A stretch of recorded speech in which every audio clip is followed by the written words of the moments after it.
Emergency repairs following the jail riot last month at the Maui Community Correctional Center will cost an estimated $5.3 million. That according to officials with the State Department of Public Safety, who toured the facility on Tuesday, along with Governor David Ige and Maui Mayor Michael Victorino. If more is needed, we definitely would respond, but they've done a tremendous job in accelerating the repair work that has already been completed.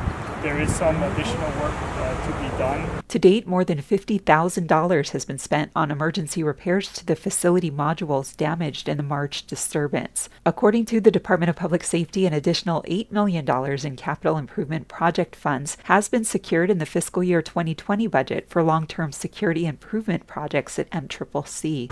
We've reduced the population here with some of the inmates who participated. In the meantime, we hope to get enough of the repairs done such that it is safe to return all inmates back to Maui.